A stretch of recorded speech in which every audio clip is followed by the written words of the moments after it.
ערב טוב לכולם, ברוכים הבאים וברוכות הבאות. אני ליאון וינרדאו, מה? ראש בית המדרש של קולות. אני מקשיבה כאן למשהו. או, מקשיבה למשהו, והנה התזכורת סליחה.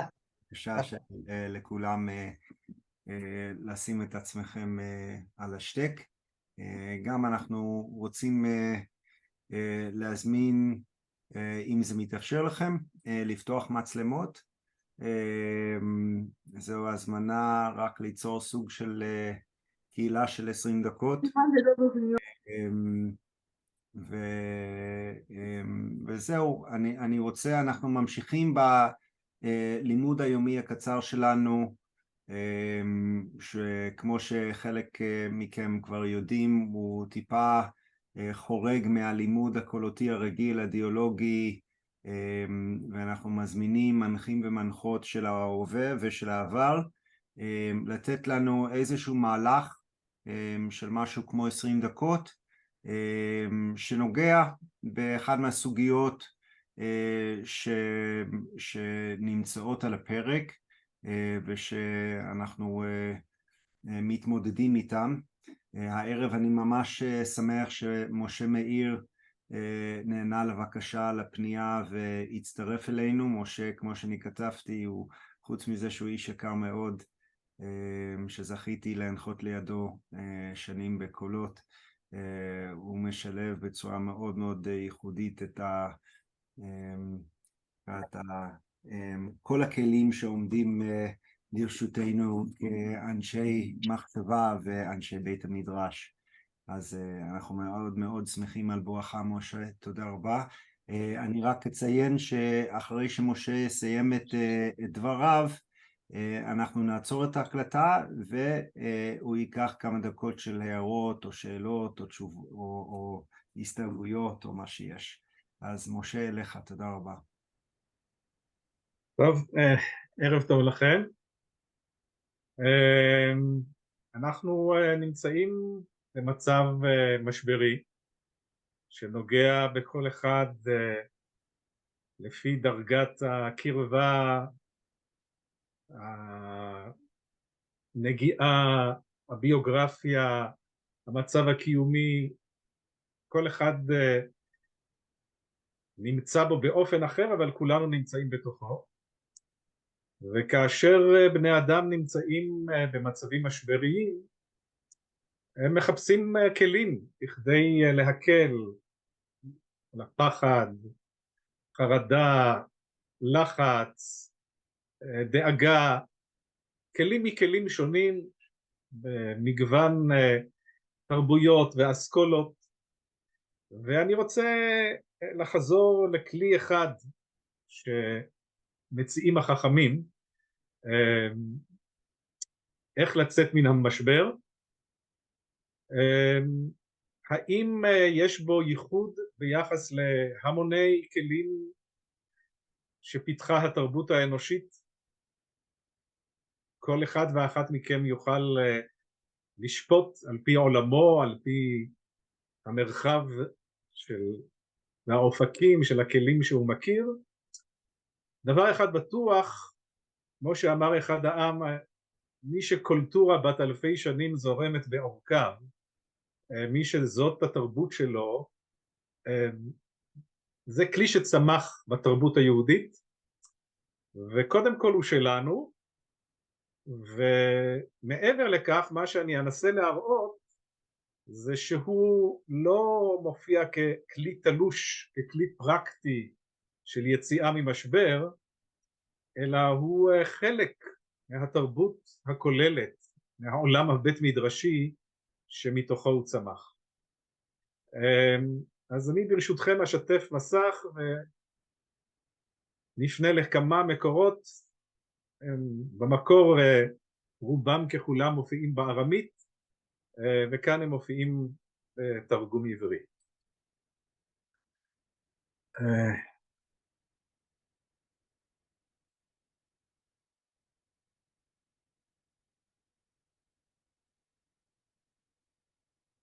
רבי חייא בר אבא חלה. בא אליו רבי יוחנן, אמר לו, חביבין עליך ייסורין? אמר לו רבי חייא, לא הן ולא שכרן. אמר לו רבי יוחנן, תן לי ידך, נתן לו ידו והעמידו. רבי יוחנן חלה, בא אליו רבי חנינא, אמר לו חביבין עליך ייסורין? אמר לו רבי יוחנן, לא הן ולא שכרן. אמר לו רבי חנינא, תן לי ידך, נתן לו ידו והעמידו. מדוע, שואל התלמוד, יעמיד רבי יוחנן את עצמו?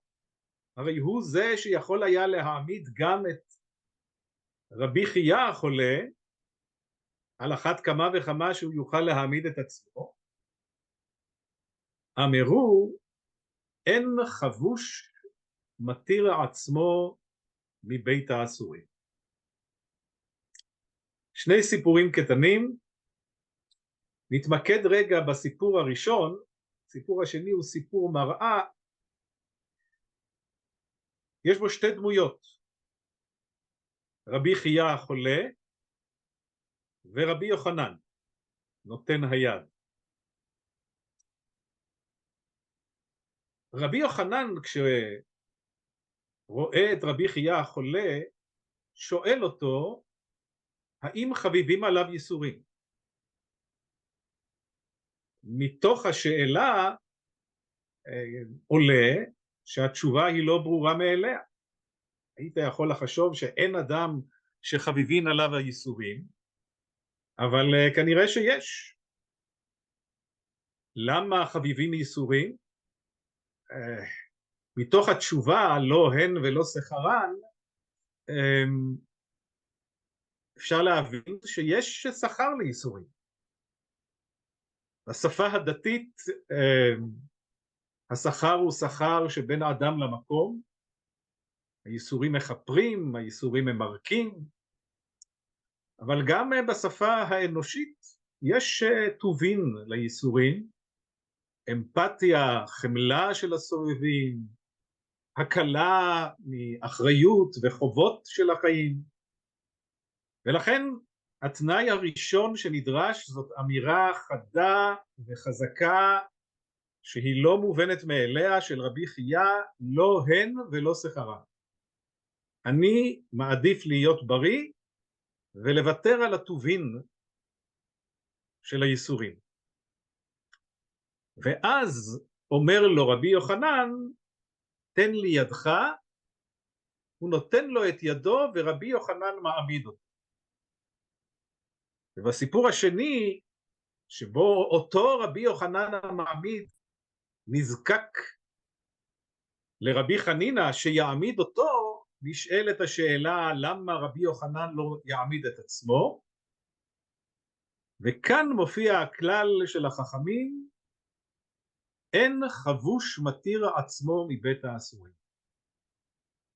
בסיטואציה משברית, בסיטואציה שבה אתה אסור בבית אסורים, וכמובן בערב הזה ביטוי טעון שבעתיים, מאשר בימים רגילים, אני זקוק לאחר. אני לא יכול לעזור לעצמי מבלי שיהיה אחר שמושיט לי את ידו. וזה דורש משני הצדדים. קודם כל זה דורש מן החולה להבין שהוא זקוק, שהוא צריך מישהו אחר, וזה דורש מן המסייע את יכולת הנתינה. כלומר, אם הייתי מסתכל על הסיפור הזה כשהוא לעצמו, אז הייתי אומר שחכמים הציעו כאן פרקטיקה שנובעת מאיזושהי תפיסת עולם של חמלה, כמעט אולי אפשר לומר איזו פרקטיקה טיפולית, שבה האדם זקוק לאחר כדי שיושיט לו את ידו, בין אם זה היד הממשית שאוחזת בידי ומקימה אותי, בין אם זה היד המטאפורית, המילים הטובות, המבט, כדי להוציא את עצמי בבית האסור. אבל כשמסתכלים במבט פנורמי על עולמם של החכמים, מגלים שזה לא כלי תלוש שמרחף לו או שט לו בים התלמוד, אלא יש פה תמונת עולם כללית שבאה לידי ביטוי בסיטואציה הפרטית הזאת. ולשם המחשה של הדבר, אני רוצה ברשותכם לעבור לעוד אחת מן האגדות הקסומות שבתלמוד, שעוסקת בזום אין על אחת מהדמויות התנ"כיות, דמותו של דוד המלך, הדמות המורכבת שבלשון החכמים נקרא עדינו העצני, כשהיה יוצא לקרב היה מקשה עצמו כעץ, ובעיתות שלום היה עדין ורך כתולעת. והאגדה הזאת מתארת לנו לילה מלילותיו של דוד. אמר רב אחא בר ביזנא, אמר רבי שמעון חסידה, כינור היה תלוי למעלה ממיטתו של דוד, וכיוון שהגיע חצות לילה, באה רוח צפונית ונושבת בו ומנגן מאליו. מיד היה עומד ועוסק בתורה עד שעלה עמוד השחר.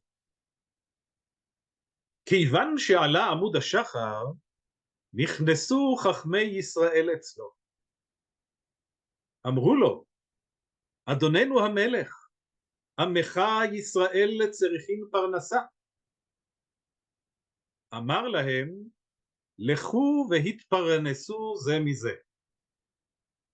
אמרו לו, אין הקומץ, החגב, משביע את הארי, האריה לא יכול לסבוע מסעודה של חגב, ואין הבור מתמלא מחולייתו. בור המים לא יכול להתמלא במים רק מהחוליה, משורת האבנים שמקיפה את פיו, הוא צריך משטח רחב שיכנס מים מרדיוס רחב יותר, בכדי שהוא יוכל להתמלא. אמר להם, לכו ופשטו ידיכם בגדוד. לכו לגדוד וצאו לפשיטה, כדי להשביע את עצמכם. מיד יועצים באחיתופל, ונמלכים בסנהדרין, ושואלים באורים ותומים. תמונת הלילה הזה מורכבת מכמה וכמה חלקי פסיפס, ואם נשים את ליבנו אל כל אחד ואחד מהם, נראה שהוא וריאציה של ההיגד שאין חבוש מתיר את עצמו. קודם כל, הכינור של דוד. יש פה תיאור פרדוקסלי מרתק, כי מצד אחד כתוב, או אומר רבי שמעון החסיד, שהכינור מנגן מאליו. אבל מצד שני, הכינור לא מנגן מאליו. יש רוח צפונית שנושבת בו, וכאשר הרוח נושבת היא פורטת על המיתרים, ואז הוא מנגן מאליו. וזהו הפרדוקס שעומד כנראה ביסודה של תמונת העולם של החכמים, שהאני העצמי שלי, הכינור שלי שמבטא את עצמיותי, גם הוא זקוק למשהו מבחוץ שיבוא וינשוב ויניע את מיתריו. הפיסה השנייה, באים חכמי ישראל אל המלך ואומרים לו, עמך ישראל צריכים פרנסה. והוא אומר להם, לכו והתפרנסו זה מזה. זה כאילו שיאמר להם, החבוש יכול להתיר את עצמו, הבור יכול להתמלא מחולייתו, והארי יכול לסבוע מן הקומץ. אבל הם אומרים לו שזה לא ככה, שהם זקוקים למשאבים מן החוץ. ולכן הוא מייעץ להם, לכו ופשטו ידיכם בגדוד. וההמשך המתבקש היה שהם יצאו ויפשטו ידיהם בגדוד, אבל בעולם הזה של החכמים, שאני תמיד זקוק לאחר, ואני לא עושה את הדברים לבד, אז הם יועצים או מתייעצים בעברית המודרנית, ונמלכים ושואלים, פונים לעוד אחר ולעוד אחר ולעוד אחר, לשמוע מגוון של דעות, בכדי בסופו של דבר לגבש את הכינור שלהם שינגן מאליו. כלומר, יש פה תמונה שלמה שהיא לא מובנת מאליה, וסביר להניח שיש מי שחולק עליה, שהאדם זקוק לאחר. הפנייה לאחר היא לא תמיד פשוטה, ולא תמיד רכה. בעולם של בית המדרש, שהוא כולו בנוי על למידה עם האחר, חכמים כינו את ההתרחשות הזאת מלחמתה של תורה. יש פה מלחמה. במקום אחר, כשמחכים לתלמידי חכמים שיכנסו לבית מדרש, המתינו לבעלי תריסים, בעלי המגינים, כי מדובר כאן בקרב קשה, נוקב, לפעמים יש בו גם תחושות קשות, וחכמים דרשו את והב בסופה. בבית המדרש לעתים יש כעס, אפילו שנאה, אבל והב, האהבה, באה בסוף. מתוך הפנייה אל האחר, בסופו של דבר, יש כאן את העצמיות שמתפתחת. והדבר הזה בא לידי ביטוי בסיפור הפגישה הטרגית, אבל גם הרומנטית, שבין רבי יוחנן לריש לקיש, שהתחיל באהבה גדולה בירדן, והסתיים בפגיעה קשה של רבי יוחנן בריש לקיש, שהסתיימה במותו. ואני קורא את ההגדה, את התיאור של ההתרחשות אחר מותו של רבי שמעון בן לקיש.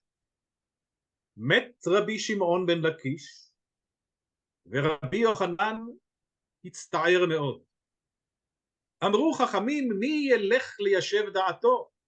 ילך רבי אלעזר בן פדת, ששמועותיו מחודדות.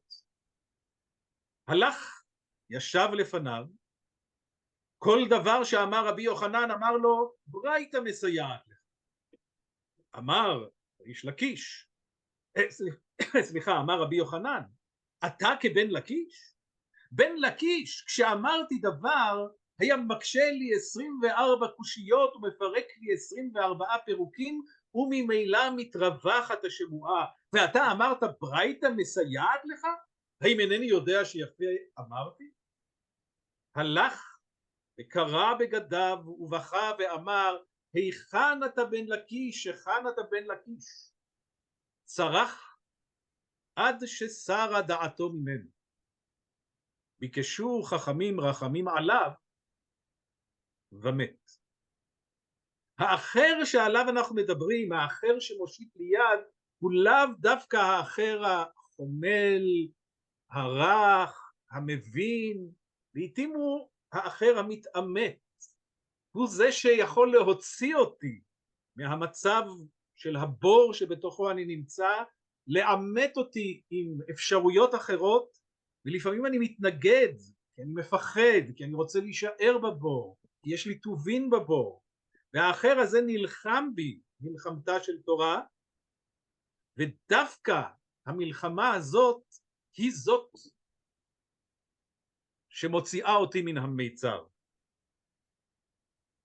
ולסיום, עוד תמונה אחת, שגם היא פורסת את התמונה הפנורמית שמראה שלא מדובר כאן בכלי פרטני, אלא בחלק מתרבות שבה הדיבור עם האחר השונה ממני הוא זה שמעמיד אותי ומוציא אותי מן הבור.